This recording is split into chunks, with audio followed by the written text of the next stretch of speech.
and they will be his people. And they just witnessed his public execution. Not just public execution. According to Judaism, to be hanged on the tree, according to Leviticus, is reserved to the worst of the criminals. So in their mind, their whole world came tumbling down. Everything. It's beyond losing your mother or father or sister or brother, which is hard by itself.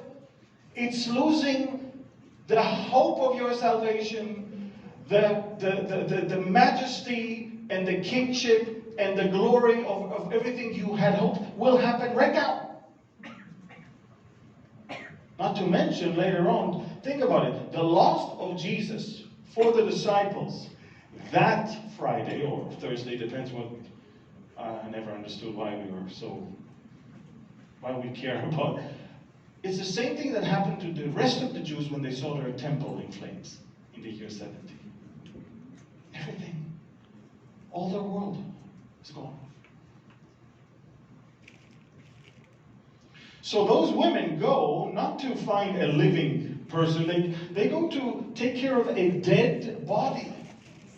And the stone is rolled, and if that's not enough, there's two men that stood by them in shining garments. And then as they were afraid and bowed their faces to the earth, they said to them, "Why do you seek the living among the dead? He is not here, but is risen." See that the angels are telling the woman, why? Don't you remember? He told you. Why? Why are you so depressed? Why are you crying? What's the story? Remember, he spoke to you when he was still in Galilee, saying the Son of Man must be delivered into the hands of sinful men and be crucified, and the third day rise again. He told you. Isn't that interesting? Jesus told his disciples exactly what's going to happen to him, and they did not believe. Not only that they did not believe, they rebuked him. Peter took him aside and said, "Far be that from you, Lord. Don't talk like that. Because we have a plan for you. And don't move to the right or to the left." See, Jesus came to do one thing. His own disciples, having in their mind, thought about something else. Which is exactly what I see today around the world. The church, I don't know who promised them that in this world we will have a garden of roses. I don't have a clue who told them that the world will love us, and that the world will accept us, and that the world will fall in love with everything we say. Who told us that? If anything, we were told and promised that we will be the minority, that we will be persecuted, that they will say false things about us in his name. And Jesus said, when they do that, rejoice, for your reward is great in heaven. And it's funny because they remembered his words. Oh, yes. And then they returned from the tomb and told these things to the 11 and to all the rest. And it was Mary Magdalene, Joanna, Mary the mother of James, and other women of them who told these things to the apostles. And their words seems to them like what? The men did not believe the women. Forget about the fact that they never believed Jesus. Now the women says, okay, now he's alive. I mean, he's not in the tomb. The stone is rolled. 2 angels came to tell us that he's alive. And what did the men do? Yeah. See, you're a woman. You're emotional. We need to go and find out ourselves. Let's see who gets there first. They start running.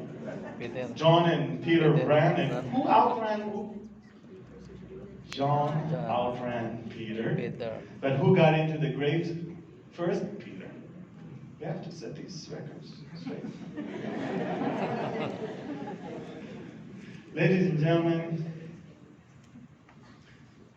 when they saw that the tomb is empty, show me the verse when they started dancing. Show me the verse that they started rejoicing.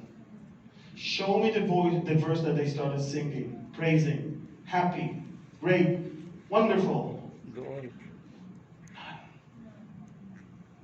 The disciples were sad, even seeing the tomb empty, because still their eyes are fixed on circumstances. Their eyes are fixed on the problem, on their plans that were changed. And how do I know that they're sad? You see, I don't make it up. Two of them were traveling that same day to a village called Emmaus, which was 7 miles away from Jerusalem, and they talked together of these things which had happened. So it was while they conversed and reasoned that Jesus himself, not someone that looks like him, the Bible says Jesus himself drew near and went with them. Isn't that interesting? You go to somebody's funeral, and then on the way back home, he sits next to you on the plane. I mean, Jesus himself is literally walking right next to them.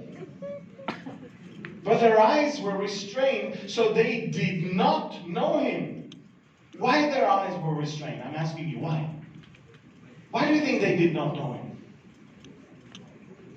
Because they were fixed on the problems and on the circumstances, and not on his word, and on his promises, and therefore there is no way it's him. So he approached them and said to them, now watch this, what kind of conversation is this that you have with one another as you walk, and you are what? Sad. See, I didn't make it up. These are two disciples that heard that the tomb is empty, left Jerusalem, embarrassed, confused, angry, and sad. And he took Jesus to join them, to come and approach them and say, what is it that you're talking about and you look so sad? They looked at him. Now that's Jesus. How do I know it's Jesus? The Bible says Jesus himself. So Jesus is there. They're so obsessed with everything that is going on that they're looking at Jesus and they're saying, are you the only stranger in Jerusalem? And have you not known the things which happened there in these last days, in these days? And Jesus answers, what things? And they said,